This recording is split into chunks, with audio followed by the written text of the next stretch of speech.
Bismillah. Assalamualaikum warahmatullahi wabarakatuh. Alhamdulillah wassalatu wassalamu ala Rasulillah wa ala alihi wa ashabihi wa man tabi'ahum bi ihsanin ila yaumil qiyamah wa ba'd.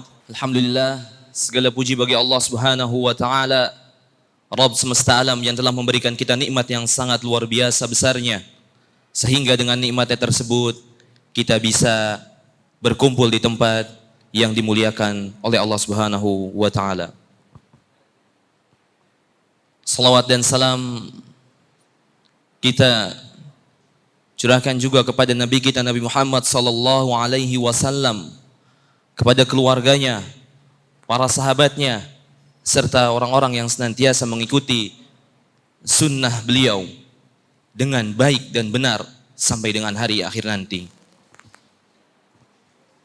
Yang kami hormati Ustadz Muhtaram Hafizahullah Ta'ala, pembina Yayasan Abu Dzar, sekaligus pemateri pada kajian parenting kali ini.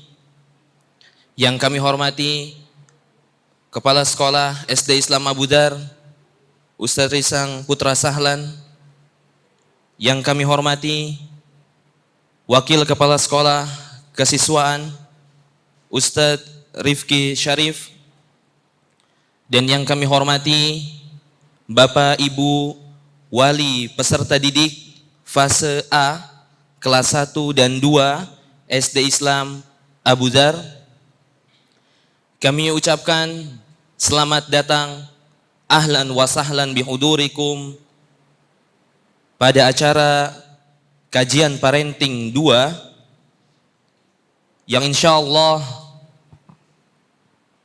kajian ini mengangkat tema meneladani Rasulullah Sallallahu Alaihi Wasallam dalam mendidik anak. Izinkan kami selaku pembawa acara untuk membacakan susunan acara pada kesempatan hari ini. Acara yang pertama adalah pembukaan, dilanjutkan dengan sambutan yang akan disampaikan oleh Kepala Sekolah SD Islam Abu Dzar. Dilanjutkan dengan materi kajian. Insya Allah materi kajian sampai dengan jam 10 lebih 15 menit. Dilanjutkan dengan tanya jawab sampai dengan jam 10 lebih 30 menit.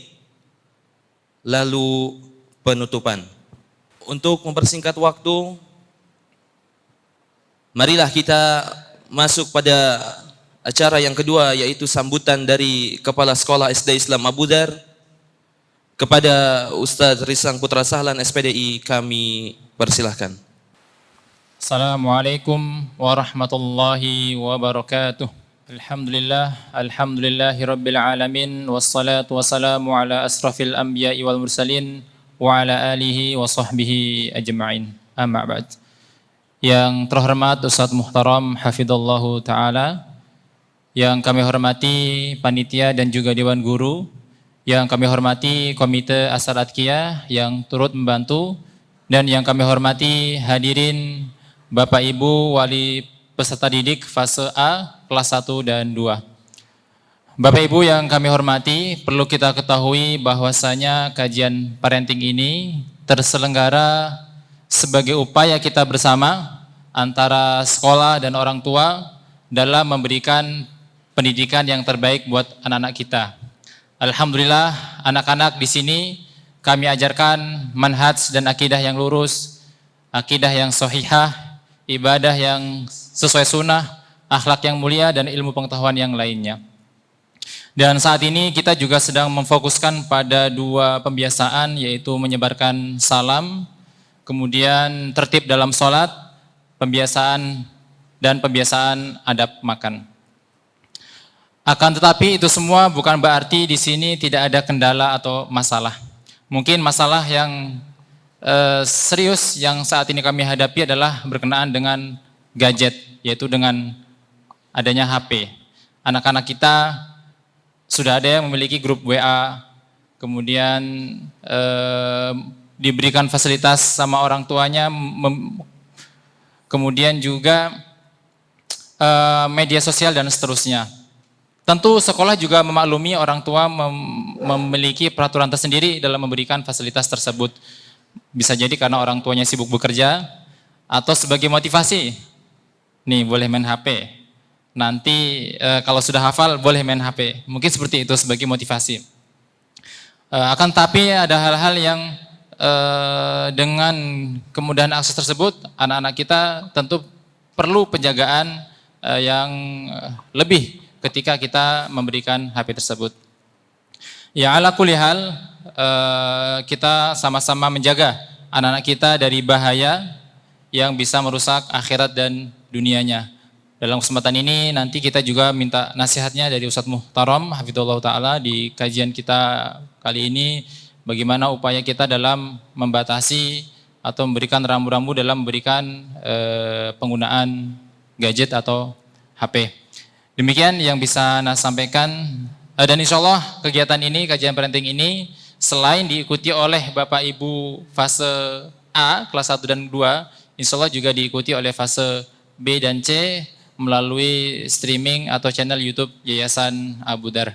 Demikian yang bisa kami sampaikan dalam sambutan ini. Terima kasih yang sebesar-besarnya kepada Bapak Ibu yang hadir. Semoga kehadiran ini menjadi upaya, menjadi sebab keberkahan anak-anak kita dalam menuntut ilmu. Demikian yang bisa Anda sampaikan. Akhir kata, wassalamualaikum warahmatullahi wabarakatuh. Jazakumullahu khairan kepada Ustaz Risang Putar Sahlan yang telah menyampaikan sambutannya. Memasuki acara selanjutnya yaitu materi yang akan disampaikan oleh Ustaz Muhtaram hafizahullah taala. Kami sampaikan juga salah satu dari adab menuntut ilmu adalah mencatat apa yang bermanfaat, kemudian kita tetap menjaga ketenangan dan kenyamanan di dalam menuntut ilmu. Kepada Ustaz Muhtaram hafizahullah taala kami persilahkan. Assalamualaikum warahmatullahi wabarakatuh. Innal hamdalillah nahmaduhu wa nasta'inuhu wa nastaghfiruh wa na'udzu billahi min shururi anfusina wa min sayyiati a'malina. May yahdihillahu fala mudilla lahu wa may yudlil fala hadiya lahu. Asyhadu an la ilaha illallah wahdahu la syarika lah wa asyhadu anna Muhammadan abduhu wa rasuluhu wa ba'd. Ayuhal ikhwah,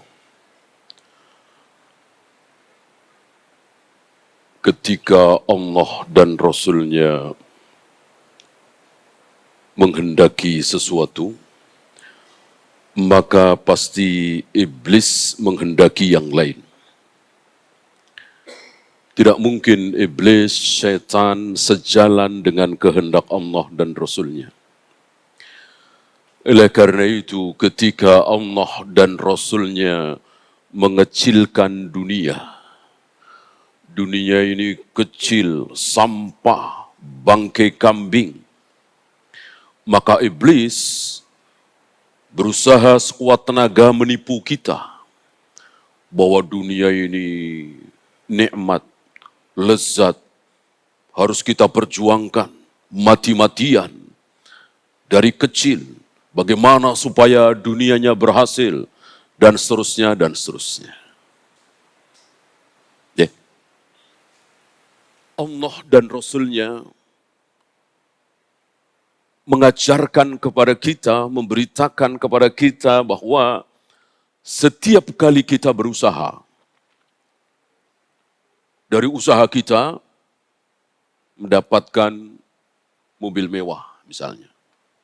Dari usaha kita, kita mendapatkan tanah di mana-mana. Dari usaha kita, kita mendapatkan perusahaan yang bagus, yang besar. Dari usaha kita mendapatkan simpanan bermiliar-miliar, bahkan triliunan di bank-bank. Dari usaha kita mendapat anak. Yang paling baik kata Allah yang mana? Kata Allah dan Rasulnya yang paling baik hasil usaha yang menghasilkan apa? Anak. Anak. Ini kata Allah. Lewat lisan Nabi alaihi salatu wassalam. Iblis nggak mau diam. Iblis berusaha sekuat tenaga. Anak bikin capek. Anak bikin kita harus mengeluarkan banyak biaya. Iya kalau sukses. Kalau cuman jadi satpam, UB, tukang ojek. Ya. Yang bagus, dari usaha kita menghasilkan apa? Ya tanah, ya perusahaan, ya uang, bukan anak. Lihat. Iblis selalu berusaha sekuat tenaga untuk menipu kita, untuk berbeda dari Allah dan Rasulnya. Antum gak usah ditanya siapa yang benar. Pasti Allah, gak mungkin iblis yang benar. Siapa yang jujur? Tentu Allah dan Rasulnya, gak mungkin iblis jujur. Iblis, setan itu dicap sebagai pembohong. Oleh karena itu, ketika Nabi dilapori oleh Abu Hurairah, 3 malam berturut-turut bertemu dengan Abu Hurairah mencuri harta Baitul Mal, insyaallah antum tahu kisahnya. Nabi nggak kenal sama dia, tapi nggak ragu Nabi mengatakan, huwa kadzdzub. Dia pendusta. Karena hukum asal setan itu pendusta. Bohong. Iblis rajanya pembohong. Maka apa yang ditiupkan oleh iblis ke kita itu bohong semua. Ya. Bikin capek, bikin lelah, bikin repot, bohong. Nggak tahu hasilnya. Bagaimana antum terbujur kaku di liang lahat, nggak bisa baca Al-Quran lagi, nggak bisa sholat lagi, nggak bisa saum lagi, tapi masih dapat pahalanya. Pahala sholat mengalir, pahala saum mengalir, pahala bacaan Al-Quran mengalir. Karena anak antum baca Al-Quran, anak antum sholat, anak antum saum. Sekarang belum kita rasakan. Setelah kita mati, baru kita rasakan.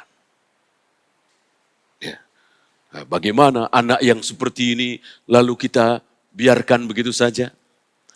Lalu kita berleha-leha, kemudian sampai anak kita tidak sholat, tidak saum, tidak bisa baca Al-Quran, tidak tahu agama, tidak bisa membedakan mana sunnah, mana bid'ah, tidak bisa membedakan mana syirik, mana tauhid.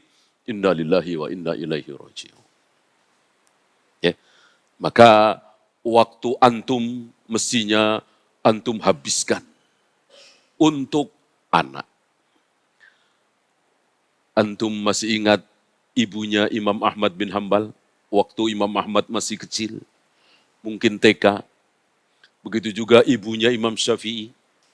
Begitu juga ibunya Imam Malik, Sufyan As-Sauri, Sufyan bin Uyainah.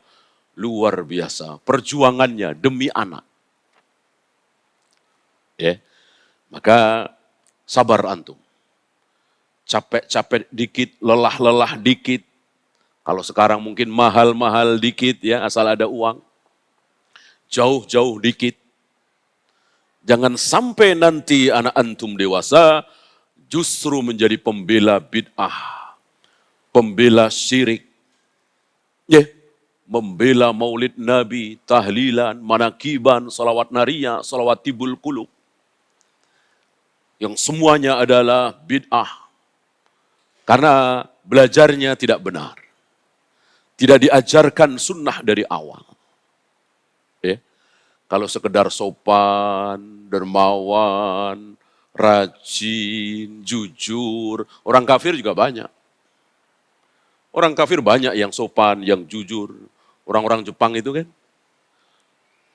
Habis nyebrang jalan, sampai sono, sampai ujung jalan, nunduk, bungkuk ke mobil-mobil yang tadi berhenti. Kan sopan sekali itu. Ya.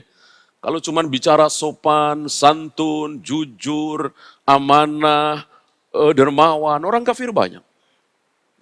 Tapi orang kafir tentu tidak tahu mana syirik, mana tauhid, mana sunnah, mana bid'ah. Ini yang diajarkan oleh para nabi, para rasul, dan itu dari Allah. Seandainya jujur itu cukup, amanah itu cukup, dermawan itu cukup, tidak perlu tauhid, tidak perlu sunnah, buat apa ada para nabi? Buat apa ada para rasul? Jepang dan beberapa negara-negara Eropa banyak yang jujur, amanah, dermawan, tanpa Al-Quran dan sunnah. Ya kan? Tanpa wahyu. Karena itu fitrah. Allah memberikan ilmu secara fitrah kepada manusia. Ilmu tentang apa? Tentang kejujuran, amanah, jangan menyakiti orang, jangan mengambil harta orang. Nggak pernah sekolah, nggak kenal Al-Quran dan sunnah, tahu itu tidak baik. Mencuri itu, korupsi itu. Ya. Yang tidak mungkin tahu adalah yang akal tidak bisa mencerna. Kenapa kita sholat subuh 3 rakaat bukannya dapat pahala malah dapat dosa? Coba, kalau nggak pakai wahyu dari mana? Kenapa melempar jumroh 7 kali berpahala, begitu 9 kali malah dosa? Ya kan? Kenapa ketika kita mencium Hajar Aswad dengan dikecupnya ada bunyi kecupan malah dosa? Bid'ah. Tahu dari mana? Dari wahyu, dari belajar, dari qala Allah wa qala Rasul, dari sunnah Nabi yang diikuti oleh para sahabat ridwanullah alaihim jami'an. Kita dapatkan dari mana? Insya Allah dari sekolah-sekolah sunnah. Walillahilham, sudah banyak sekolah-sekolah sunnah. Alhamdulillah kita salah satunya, maka kita jaga. Ada pertanyaan. Apakah sifat anak-anak hari ini dengan anak-anak di zaman Nabi sama? Jawabnya? Jawabnya sama. Jawabnya sama. Anak-anak sama-sama ciptaan Allah. Allah Maha tahu. Fitrah Allah berikan fitrah anak kepada para anak. Allah menciptakan fitrah wanita pada diri umumnya para wanita. Allah ciptakan fitrah laki-laki pada diri umumnya para laki-laki. Dan begitu seterusnya. Ya. Maka tidak benar dan antum jangan ambil pelajaran sebagian orang yang mengatakan itu kan anak dulu. Itu kan dulu waktu kita masih kecil, anak sekarang beda. Enggak. Ya jangankan dulu waktu kita masih kecil, dulu zaman Nabi sama. Kalau anak-anak di zaman Nabi beda dengan anak-anak sekarang, buat apa kita pakai sabda Nabi? Buat apa kita pakai Al-Quran dan Sunnah? Sama. Sama bahwa teknologinya berbeda, lingkungannya berbeda, kendaraannya berbeda, betul. Sifat dasar fitrah anak-anak sama. Yang umum sajalah suka mainan. Ya kan? Mana-mana maunya bermain, suka mainan, sudah nikah. Sudah nikah, tapi masih kecil. Nabi masih memberikan peluang. Main boneka. Boneka kan, bonekanya boneka hewan, kuda. Haram kan mestinya. Haram ya. Patung kuda kan. Tapi karena masih anak-anak, dan itu dibikin main, padahal sudah nikah. Nabi nggak marah, Nabi diamkan. Malah Nabi candain. Mana ada kuda kok ada sayapnya. Kudanya pakai sayap. Ya, siapa? Siapa? Aisyah. Aisyah dinikah oleh Nabi kan 6 tahun. Berumah tangga satu rumah kira-kira 9 tahun. Ya masih anak-anak lah. Masih anak-anak kan 9 tahun, 10 tahun. Fitrah anak-anak tidak ditutup oleh Nabi. Tidak dihilangkan oleh Nabi. Dan ini tidak benar. Anak-anak nggak boleh bercanda sama sekali, nggak boleh mainan sama sekali. Disuruh mikir terus, apalagi cari uang dan seterusnya. Ini merusak fitrah anak-anak. Biarkan. Bercanda, main, ya tinggal kita yang mengarahkan. Biar tidak bahaya gitu ya. Gimana caranya agar tidak membahayakan dirinya dan orang lain. Adapun menghilangkan fitrah nggak bisa. Ya. Termasuk menghilangkan fitrah wanita, nggak boleh dandan, haram sama sekali. Gimana hilang fitrah? Mana ada larangan dari syariat wanita berdandan? Yang dilarang tabarruj. Tabarruj itu berdandan dengan menampakkan aurat. Ya. Adapun membersihkan diri, mandi dengan perhiasan yang sederhana, boleh.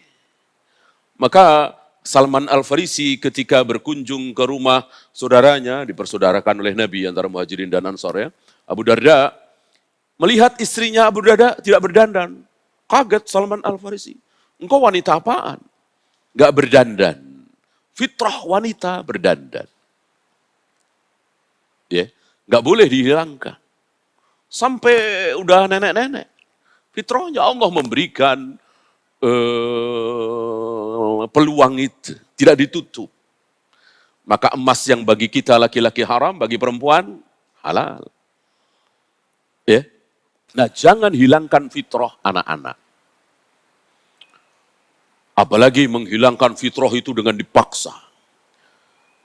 Mungkin antum pernah dengar cerita ya. Sebagian kita mengeluh. Saya masukkan anak ke pesantren, bukannya makin baik, malah makin bandel, kabur-kaburan, dan seterusnya, malah sekarang berani ngerokok, musik. Sebagian ada yang minum khamr, waliyadzubillah. Awalnya apa? Antum tahu? Awalnya dipaksa.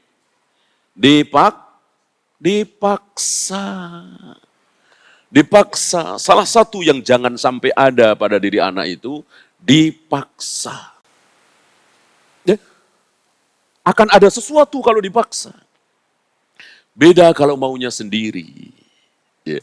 Maka rangsanglah anak-anak itu untuk mencintai pesantren. Jangan dipaksa.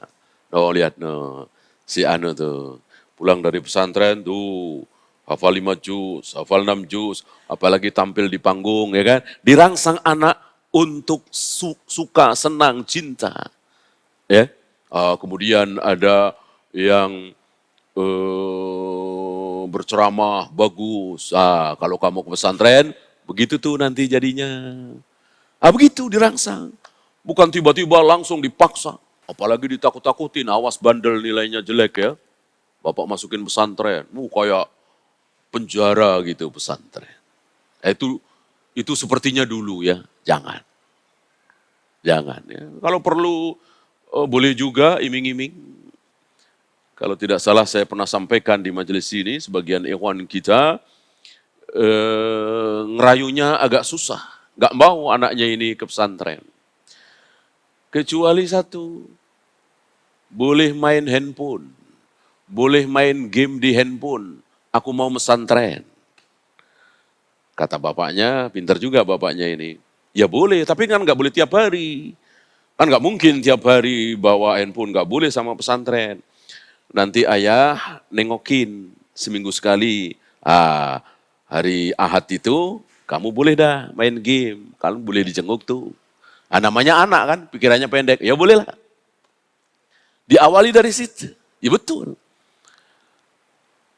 Kalau tidak salah penjengukan pertama itu boleh tiap pekan. Lama-lama kan sepekan 2 pekan sekali, lama-lama sebulan sekali. Ya dia terima itu. Ya nggak lama kan, mungkin dari pagi sampai siang atau sampai sore, habis itu balikin lagi ke pesantren kan. Awalnya dari situ. Ya dia ketemu dengan guru-guru yang baik insya Allah, teman-teman yang baik, akhirnya semangat. Ya. Kabarnya kalau tidak salah sekarang sudah di Madinah. Ya, diawali dari situ. Ini pintar-pintar kita, artinya jangan memaksa. Nabi aja nggak maksa kok. Saya yakin tidak tersembunyi bagi antum kisah mungkin sekitar 8 atau 9 anak muda yang datang ke Madinah untuk masuk Islam. Nah, kan nggak mungkin langsung pulang ya. Nginep dulu di Madinah, dan nginepnya kita tahu di emper masjid Ahlus Sufa, ya kan? Anak-anak muda mungkin umur 20, 19, 18 gitu ya. Seminggu atau 2 minggu, Nabi melihat bagaimana anak-anak muda ini merenung, kebanyakan ngelamun, nggak ada semangat, diem. Akhirnya Nabi mengatakan, besok kalian pulang saja. Besok kalian pulang saja. Nanti kalau sudah sampai kampung kalian, datang waktu sholat, salah satu dari kalian azan begini dikasih tahu oleh Nabi SAW. Antum tahu komentar anak-anak muda ini, subhanallah, tidak ada pendidik yang lebih baik dari Nabi SAW. Senang sekali, girang sekali, bahagia sekali, disuruh pulang. Ya, senang sekali. Dan Nabi yang nyuruh. Sementara Nabi tahu Abu Hurairah itu pingsan-pingsan di emper masjid. Karena sering sekali menahan lapar. Nabi nggak nyuruh pulang. Karena Nabi tahu siapa Abu Hurairah. Anak-anak muda ini tidak sekuat Abu Hurairah. Jangan disamakan. Berbeda itu. Ya, jangan disamakan. Kalau mau sama-sama beriman, betul. Sama-sama beramal soleh. Imannya pun tingkatannya tidak sama, amal solehnya pun tingkatannya tidak sama. Sama-sama beramal soleh, iya. Sama-sama beriman, iya. Ilmu apalagi jauh sekali. Ya. Apakah Abu Bakar dan Umar sebagai syaikhan mempunyai ilmu yang sama, dua-duanya sama persis? Tentu tidak. Tidak. Padahal Abu Bakar dan Umar. Atau yang lebih dekatlah Hasan dan Husain. Apakah ketakwaannya, keilmuannya sama persis? Tentu tidak. Tentu berlebih dan berkurang. Nah, sementara Abu Hurairah didiamkan oleh Nabi. Karena Nabi tahu siapa Abu Hurairah. Dari sini mungkin anak antum yang nomor 1 kuat. Pesantren, sabar, ulet, gigi. Yang nomor 3 tidak seperti itu, bahkan nggak mau pesantren. Jangan dipaksakan. Ya. Daripada nanti malah bandel, malah ngambek, malah jadi seperti tadi. Karena tidak sedikit ya. Ada yang malah ngerokok, dengerin musik, segala macam. Seolah keluar lulus dari pesantren itu merasa merdeka. Dipuas-puaskan. Ya. Berbeda kalau keinginan dia, walaupun ngaji dari satu majelis ke majelis yang lain. Tapi karena keinginan dia, insya Allah. Ya. Jadi sifat dasar anak itu sama. Ini ajaran dari Nabi SAW, beda dengan ajaran orang kafir. Orang kafir kan membuat teori-teori yang jelas bertentangan dengan dalil. Ya. Anak itu berapapun umurnya tidak boleh dipukul. Padahal yang nyuruh mukul anak siapa? Coba diingat-ingat. Barangkali antum ada yang ingat, yang pertama kali nyuruh mukul anak siapa? Wadribuhunna inda ashrin. Pukullah mereka kalau sudah 10 tahun, tapi masih nggak mau sholat. Yang nyuruh mukul siapa? Siapa? Rasulullah SAW. Antum mau bilang Rasul salah? Rasul kalah sama orang-orang kafir. Pendidik kafir itu santun, nggak ada pukulan. Ini Rasul malah nyuruh pukul. Kufur kita. Terancam kufur kita. Menyalahkan Nabi SAW. Nabi diutus oleh zat yang maha benar. Kalau Nabi salah, tentu Allah salah. Nabi keliru, Allah yang keliru. Karena seluruh ucapan Nabi, wa ma yantiqu anil hawa in huwa illa wahyu yuha. Semuanya wahyu. Kita tidak ragu dengan kebenaran sabda Nabi bahwa kita disuruh mukul anak. Tapi ingat, sudah 10 tahun. Ini mafhum mukhalafahnya apa? Mafhum mukhalafahnya apa? Jangan mukul anak kalau belum 10 tahun. Apapun alasannya. Alasan terbesar yaitu tidak sholat. Nggak ada kesalahan yang lebih besar dari tidak sholat. Gak ada. Gak ada dosa yang lebih besar dari tidak sholat. Dosa jawarih ya. Kalau syirik kan dosa keyakinan. Jelas syirik lebih besar dosanya. Kan itu dosa keyakinan, dosa hati. Maka ketika sujud di kuburan, sujud kepada orang, tapi tidak ada keyakinan dalam dirinya, sekedar ikut-ikutan, kan tidak syirik. Pernah dilakukan oleh Mu'ad bin Jabal. Mu'ad bin Jabal pernah sujud di hadapan Nabi SAW sepulang dari Yaman, ya kan? Ammar bin Yasir pernah mengatakan, Latta Uzza, Latta Uzza, Latta Uzza. Tapi mulutnya doang, hatinya tidak. Tidak syirik, kan tidak kafir. Jadi syirik, kafir itu hati. Dosa hati. Adapun dosa anggota badan, yang terbesar adalah tidak sholat. Berzina, minum khamar, berjudi, membunuh, korupsi, memperkosa, bahkan memperkosa ibunya kayak apa, merinding kita dengarnya ibunya diperkosa. Tapi itu kecil dosanya dibanding dengan tidak sholat. Dibanding dengan tidak sholat. Saya kira antum masih ingat kisah Adam dan Iblis. Iblis dan Adam. Dua-duanya berdosa. Iblis berdosa, Adam berdosa. Apa dosa iblis? Tidak mau melaksanakan perintah. Tidak mau melaksanakan perintah. Ada perintah, usjudu li Adam. Bersujudlah kalian kepada Adam. Para malaikat mau sujud, iblis nggak mau. Dosa besar. Ada perintah, tidak ditaati. Sementara Adam, dosa Adam apa? Dosa Adam apa? Ada larangan dilanggar. Wala taqrab hadhihi syajarah. Jangan engkau dekati pohon ini. Larangan kan? Dilanggar, didekati juga. Dosa-dosa besar. Saking besarnya sampai diusir dari surga dan tinggal di bumi. Iblis dosanya tidak mau melaksanakan perintah. Adam dosanya melanggar larangan. Mana yang lebih besar dosanya? Mana yang lebih besar dosanya? Jelas iblis. Adam akhirnya diampuni, iblis tidak.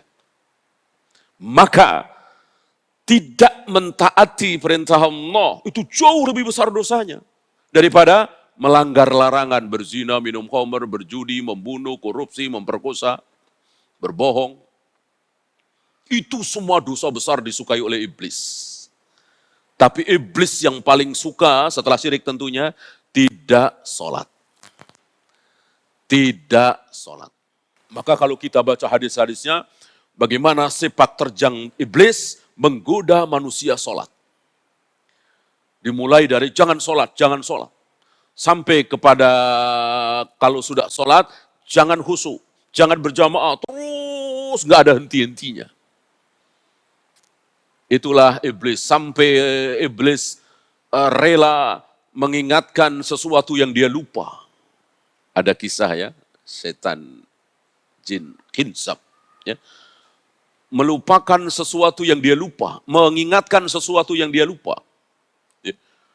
Dia cari-cari handphone, nggak ketemu-temu, taruh di mana ya. Habis itu sholat. Pak sholat diingeti sama setan ya. Itu di teras. Ya di pojokan, di pinggir jalan, udah nggak khusyuk tuh. Kira-kira begitu itu. Luar biasa, iblis setan menggoda kaum muslimin dalam masalah salat. Okay. Nah, salat yang merupakan dosa terbesar setelah syirik ini tidak boleh dipukul anak kita kalau belum sampai 10 tahun. Nggak boleh. Ya. Apalagi sekedar di bawah itu ya. Ngomong jorok, berbohong, ngacak-ngacak makanan, ngacak-ngacak pakaian, lebih tidak boleh lagi. Ya. Kalau tidak sholat sudah umur 10 tahun, boleh bahkan disuruh wadribuhunna inda asyrin. Orang-orang kafir menolak sepertinya konsep ini. Apa mereka punya istilah KDRT ya. Nah, KDRT ini bukan hanya suami terhadap istri, termasuk orang tua terhadap anak, nggak boleh KDRT. Ini orang kafir. Islam tidak. Bahkan kalau menurut hukum Islam, insya Allah antum tahu, ketika seorang ayah membunuh anaknya, dosa besar sekali. Seorang ayah membunuh anaknya, dosa besar sekali. Negara bisa apa? Penguasa, khalifah, amirul mukminin, negara, penguasa bisa apa? Ketika ada seorang ayah membunuh anaknya, negara bisa apa? Nggak bisa apa-apa. Nggak bisa apa-apa. Ini syariat Islam, syariat Allah dan Rasulnya. Nggak bisa apa-apa. Nggak bisa menuntut, nggak bisa apa. Orang seolah membunuh punyanya sendiri. Ya kan?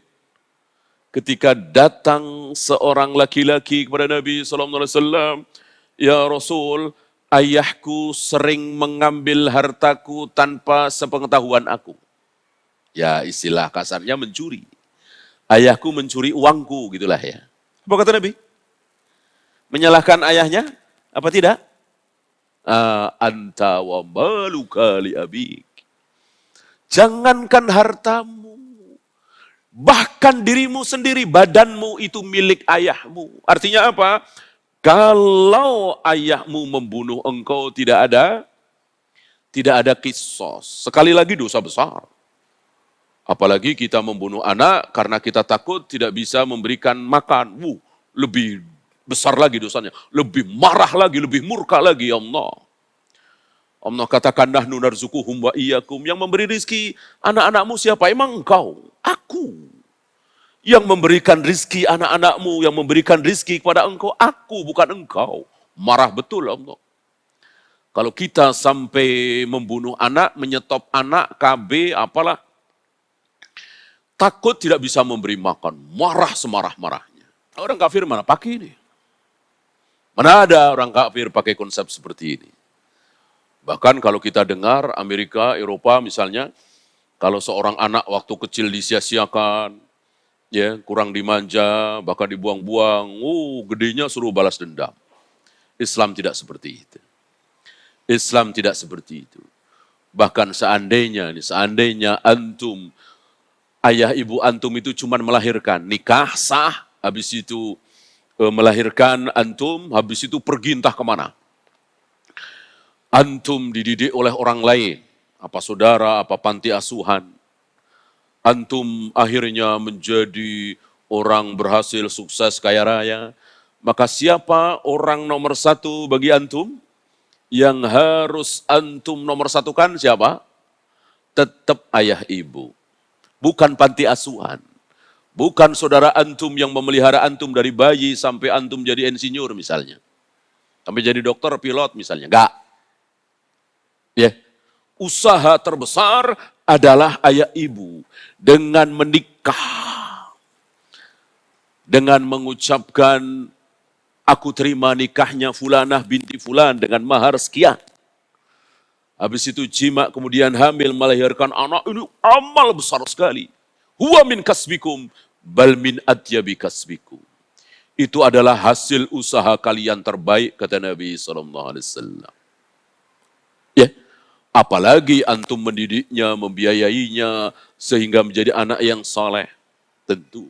Seandainya tidak mendidiknya, tidak membiayainya, akhirnya dididik oleh orang lain dan menjadi anak yang saleh, bahkan jadi ulama salaf. Tahu mana syirik, mana tauhid, mana sunnah, mana bid'ah. Antum tetap mendapatkan manfaatnya. Nggak akan putus. Bahwa orang tua tidak bertanggung jawab terhadap anak berdosa, itu urusan lain. Bahwa dia berdosa, iya. Allah Maha Pengampun. Ya. Tidak menjadikan putus hubungan, putus aliran pahala, tidak. Kecuali zina. Kecuali zina. Hubungan suami istri itu, hubungan persetubuhan itu tidak diawali dengan kalimat aku terima nikahnya fulanah binti fulan dengan mahar sekian. Gak ada itu. Tiba-tiba langsung dia berzina, hamil, melahirkan anak. Dapatkah si ayah ini kebaikan dari anak? Tidak sama sekali. Orang bukan anaknya. Ya. Dibinkan ke ayahnya aja gak boleh. Dinasabkan ke ayahnya tidak boleh. Nggak ada hubungan waris. Ya. Walaupun akhirnya nikah. Banyak terjadi kan? Lahir anak dari hasil zina itu, atau mungkin sebelum lahir, pas hamil itu nikah. Pas hamil itu nikah, insya Allah nikahnya sah. Tapi tetap itu bukan anaknya. Ya. Kalau bukan anaknya ya putus hubungan yang tadi. Ini pelajaran besar bagi kita. Ya. Kalau Nabi belum pernah bersabda, bolehlah. Nabi belum pernah bersabda tentang Android misalnya, tentang komputer misalnya, tentang laptop misalnya, tentang mobil listrik misalnya. Kita ikuti orang kafir silahkan. Ini Nabi sudah bersabda. Ini Nabi sudah bersabda. Ya. Pisahkan tempat tidur. Jangan satu tempat tidur. Apalagi satu selimut, walaupun laki-laki dengan laki-laki, perempuan dengan perempuan. Kalau ada orang kafir siapapun, profesor, doktor, ahli anak mengatakan, nggak apa-apa, nggak apa-apa, jangan digubris. Ya. Jangan pernah meninggalkan sabda Nabi. Hanya untuk seorang profesor, doktor, kafir. Walaupun muslim lah. Kan tidak semua muslim pasti benar ya kan. Profesor, doktor muslim, ahli anak muslim. Tapi ucapannya bertentangan dengan sabda Nabi, tinggalkan. Tinggalkan, gak mungkin dia yang benar, Nabi yang salah. Pasti Nabi yang benar, dia yang salah. Siapapun bertentangan dengan Nabi pasti salah. Mau Imam Syafi'i, mau Imam Bukhari, mau Imam Malik, bahkan Abu Bakar dan Umar, salah. Kalau bertentangan dengan Nabi SAW.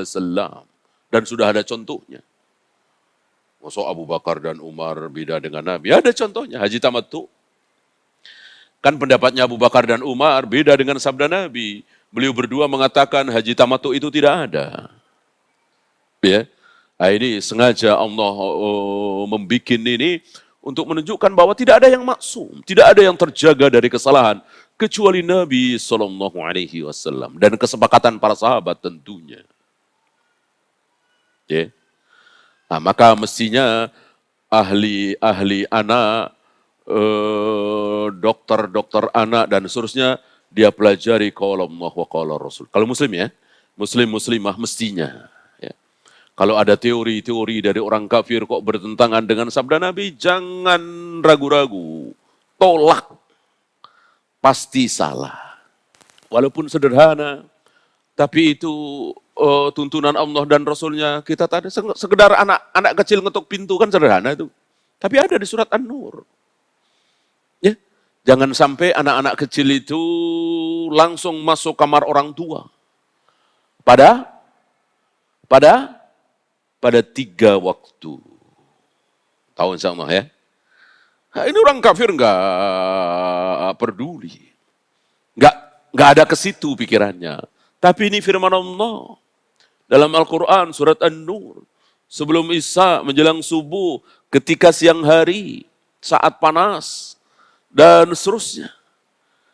Nggak mungkin kita tinggalkan Al-Quran hanya gara-gara silau dengan ucapan orang kafir. Ya. Maka ini menurut saya ini sekedar nasihat ya. Kalau mau belajar ilmu dari orang kafir, yang betul-betul Nabi tidak pernah bahas.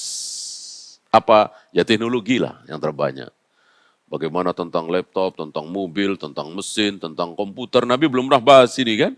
Maka kita bebas sebebas-bebasnya. Tapi kalau tentang anak, tentang dakwah, tentang kepemimpinan, tentang kekhalifahan, Nabi bukan bahas lagi, mencontohkan kan, diikuti oleh para sahabat. Mestinya nggak usah lagi kita pakai teori-teori lain. Belajar dari orang kafir, kalau memang mereka lebih dulu silahkan. Tapi untuk ilmu-ilmu yang Nabi tidak pernah sabdakan. Karena sekali lagi tidak mungkin sabda Nabi salah. Jual beli, berapa ya? Kita sampai ada kitabnya. Di Bukhari sampai ada kitabnya. Bukan bab lagi, kitab. Di Bukhari itu ada kitab, ada bab. Bab lebih kecil lagi, ini kitab.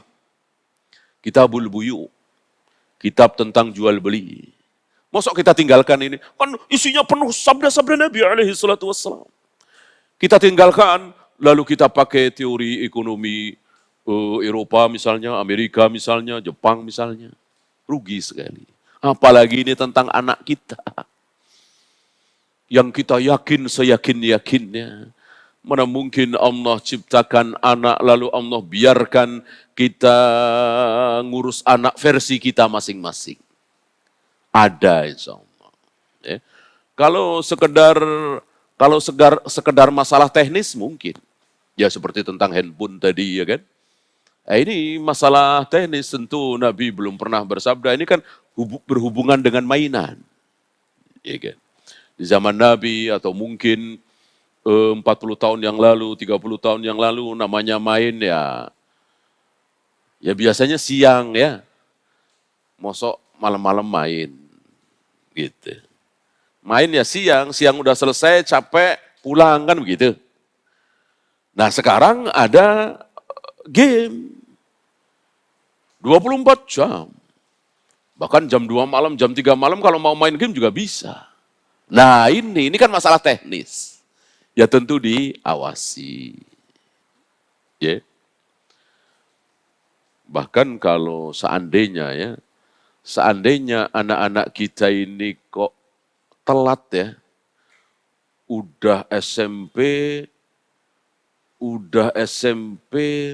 belum bisa, bahkan SMA taruhlah ya, udah SMA belum bisa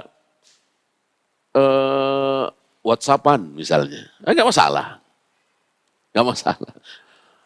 nggak ada kebaikan yang tertunda, mungkin sedikit sekali, ya. Dan ngajarinya kan cepet banget, mungkin nggak sampai sehari, mungkin sejam 2 jam, ya kan? Kalau bahasa Arab kan bertahun-tahun, ngafalin Al-Quran kan bertahun-tahun, maka telat nggak masalah. Ya. Kan sekarang sudah banyak kurban nih. Saya yakin antum punya ponakan, tetangga, temen lah ya, yang banyak kurban itu. Kayaknya kalau nggak pegang handphone itu marah-marah, stres. Karena dari awal dibiasakan. Ya. Kita nggak mau repot. Lagi makan di restoran, anaknya rewel, biar nggak rewel kasih handphone. Ya, kita lagi ada kerjaan, anaknya ganggu sana kemari, biar nggak ganggu kasih handphone.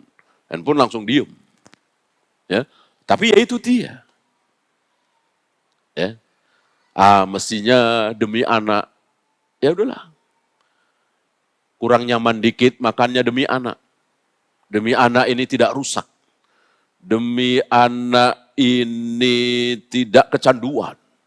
Gak apa-apa repot dikit, capek dikit, kerjaan tertunda dikit, gak masalah. Anak luar biasa. Jangan sampai sudah rusak baru kita nyesel. Ya, banyak kejadian saya kira antum lebih tahu daripada saya. Ya, yang begini, yang begitu banyak contoh. Luar biasa.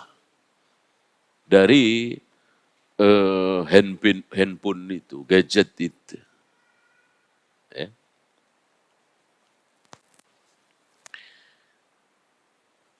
Iya, antum yang ada pertanyaan disiapkan karena tinggal 4 menit lagi. Sambil menunggu pertanyaan antum, saya lanjutkan sedikit tentang uswah, qudwah. Ya. Ini sering disampaikan, insyaallah antum tahu, hanya mengingatkan saja. Mencontohkan itu jauh lebih baik daripada teriak-teriak, marah-marah, gebrak meja. Ya. Nah, kamu harus sholat, kamu harus belajar, kamu harus. Nah, nggak usah teriak-teriak. Setiap kali terdengar azan zuhur, antum langsung ambil air wudhu, berangkat ke masjid. Kan ngeliat tuh anak-anak tuh. TK, SD, ayah aku ikut. Nah, itu jauh lebih efektif, luar biasa. Daripada teriak-teriak. Saya ambil contoh rokok. rokok. Rata-rata orang tua yang ngerokok, yang nggak ngerokok, mau nggak anaknya ngerokok?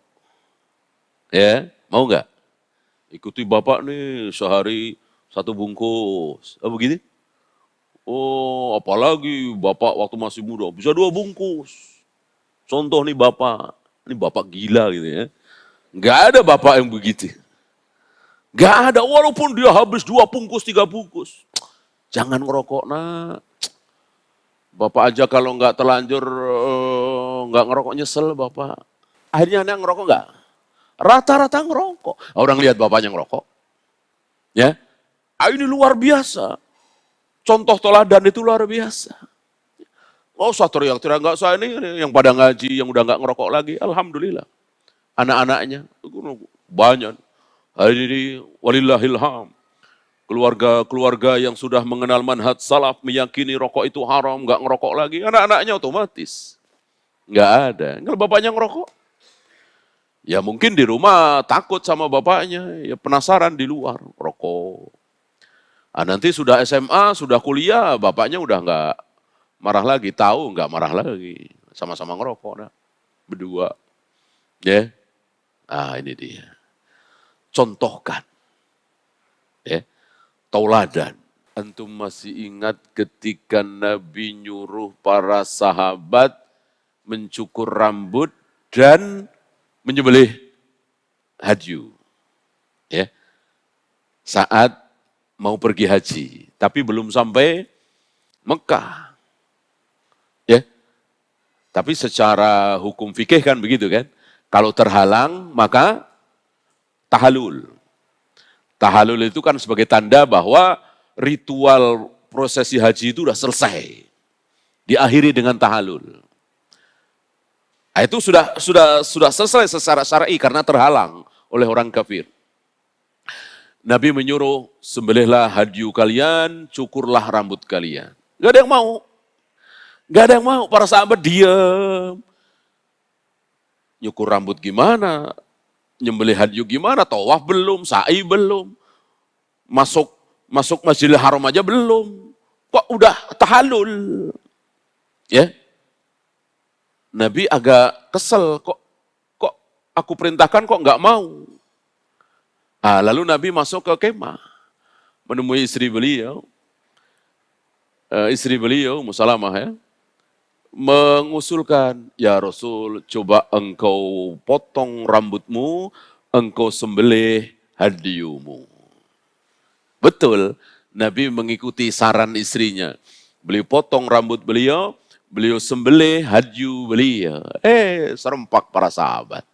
Baru faham bahwa ketika kita mau pergi haji, umroh, kok terhalang, gak bisa masuk Mekah, maka sudah tahallul. Walaupun nggak tawaf, nggak sa'i, insya Allah pahalanya sama. Terhalang oleh musuh, terhalang oleh gempa, terhalang oleh apapun. Ya, tentu ketika sudah pakai pakaian ihram. Bukan baru sampai Cengkareng ya. Pesawatnya nggak ada yang ke sono, pulang dari Cengkareng tahallul. Enggak lah. Kan belum pakai pakaian ihram kalau di Cengkareng. Wallahu a'lam. Ya, kita lanjutkan dengan soal jawab. Ada pertanyaan, silakan. Jazakumullah khairan kepada Ustadz Muhtaram yang telah memberikan materinya. Semoga apa yang telah disampaikan oleh Ustadz bisa kita ambil manfaatnya dan kita terapkan di dalam mendidik anak-anak kita. Selanjutnya adalah tanya jawab. Mungkin akan kita persilahkan terlebih dahulu dari ikhwan ya. Tafadhol. Kalau yang antum tanyakan hasil, nggak ada jawaban. Kalau ada caranya dan saya jawab caranya begini-begini, saya sebarkan, nanti semua anak rajin semua dong. Rajin semua, baik semua, mustahil kan? Sama dengan pertanyaan, ya Rasul gimana caranya mendidik anak, keluarga supaya mereka semua taat kepada Allah. Nabi bisa jawab mana? Nggak bisa jawab. Kalau Nabi bisa jawab ada caranya, ya berarti semua anak istri semuanya taat semua. Kita cuma bisa berusaha. Kita cuma bisa berusaha. Ya. Maka pertanyaannya adalah gimana yang benar dalam mentarbiah anak-anak. Kalau gimana caranya supaya anak-anak akhirnya pada taat, pada sholat, ya nggak bisa. Ya, Nabi Lut nggak bisa, Nabi Nuh nggak bisa, Nabi Lut terhadap istrinya nggak bisa, Nabi Nuh terhadap istrinya dan anaknya Kan'an nggak bisa, Nabi Ibrahim terhadap ayahnya Azar nggak bisa, Nabi Muhammad SAW terhadap paman-pamannya nggak bisa, gitu. Maka sekedar berusaha. Bagaimana usaha terbaik? Tadi contoh, ya. Setelah contoh, insya Allah antum tahu, awasilah ya. Dan antum harus yakin bahwa Allah akan memberikan keberhasilan itu setelah sesuai dengan usaha kita. Ya kan? Sesuai dengan usaha kita. Kalau kita terus berusaha, insya Allah. Ya. Bentar-bentar kita cek handphone anak kita, ya kan? Kalau dia memang terpaksa harus punya handphone. Ada usaha gitu. Kalau jauh misalnya kos atau apa, bentar-bentar kita telepon, nak sudah sholat belum? Ya, dan seterusnya. Ya. Ada apa ya? Ada usaha itu tadi, ada perhatian. Walaupun di pesantren, guru-guru di pesantren udah lebih dari saya, udah perhatiannya udah luar biasa, apalagi mereka dibayar mahal dan seterusnya. Jangan. Ya, tetap sebagai orang tua kita punya kewajiban. Ya, terus ada beda insya Allah. Nasihat dari guru, nasihat dari orang tua, beda. Wallahu a'lam. Ini yang susah. Saya kira semua kita ngalamin. Mungkin termasuk saya. Ya. Kan tidak semua orang tua kita, mertua kita paham manhaj salaf, ngaji salaf, ya kan? Kita semua sudah ngaji salaf, orang tua atau mertua belum. Ya tentu beda. Ya, nanti pas ulang tahun, macam-macam lah. Ya. Maka yang terbaik pisah. Ketemu sebulan sekali atau sebulan 2 kali dalam keadaan senang sama senang, ya kan? Walaupun kontrak, walaupun mertua luar biasa, besarnya rumahnya segala macam, demi anak-anak kita, kontrak nggak masalah. Itu yang terbaik. Kalau masih menyatu banyak masalah. Kecuali sudah satu manhaj, satu akidah, ya, tentu ini nikmat. Wallahu a'lam. Taib, jazakumullah khairan pada Ustaz Muhtaram untuk jawabannya. Ada pertanyaan lagi Ustaz dari jamaah ummahat yang ada di atas. Pertanyaannya di sini agak mirip, dua penanya. Yang pertama, Afwan Ustaz, bolehkah mencubit anak usianya kurang dari 10 tahun dengan alasan ketegasan atau menertibkan? Bagaimana sikap istri atau suami, bagaimana sikap istri kepada suami yang kerap mencubit anaknya, seperti itu. Kemudian yang satu lagi bertanya, bagaimana jika anak alhamdulillah saat ini sudah tidak pegang HP, tapi pelariannya ke buku dan membaca, akan tetapi menjadi tidak berhenti gitu atau berlebihan walaupun waktu sholat sudah tiba. Apakah boleh dipukul Ustadz? Saat ini usianya 12 tahun. Jazakumullah khairan. Iya, berarti kan lebih dari 10. Tapi betul-betul tidak sholat ya. Bukan telat sedikit atau mungkin ke masjid masbuk ya. Jadi betul-betul tidak sholat. Gitu. Betul-betul tidak sholat.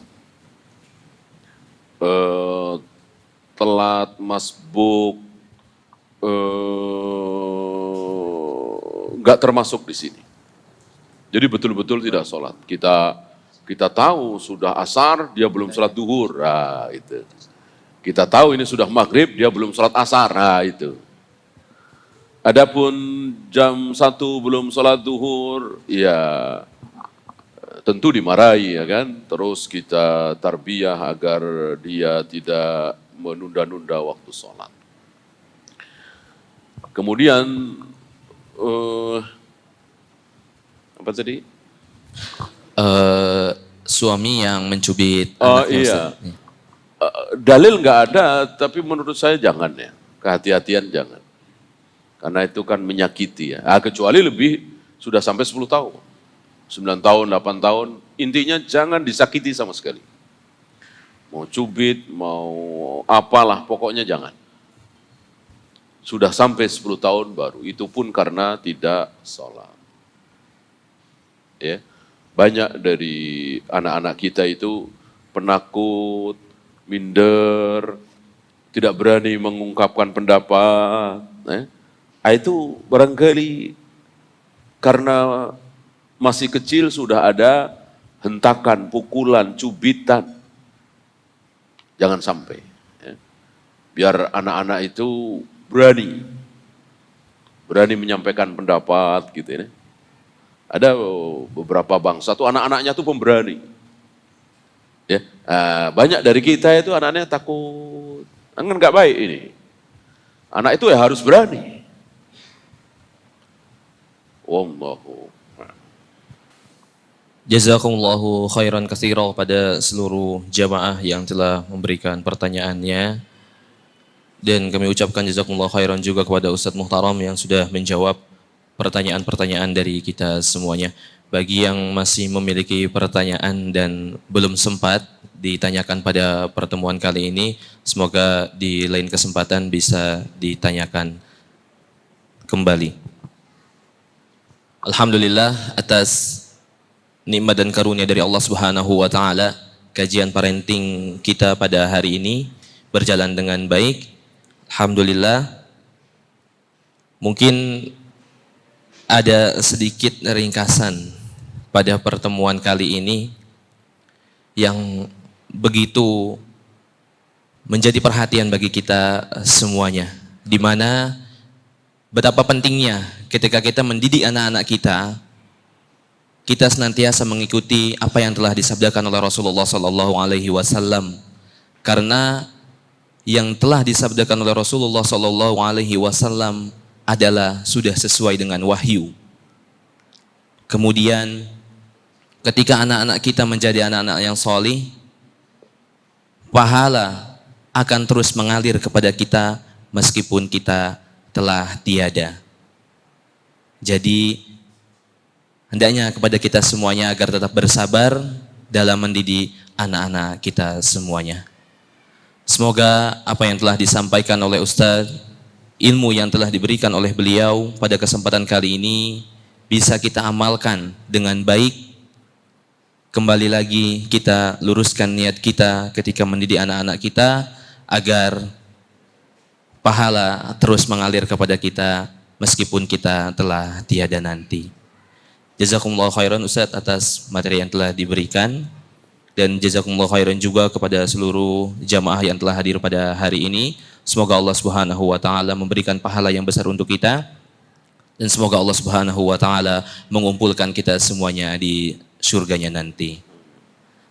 Kita tutup kajian parenting kita dengan membaca doa kafaratul majlis. Subhanakallahumma wa bihamdik asyhadu an la ilaha illa anta astaghfiruka wa atubu ilaik.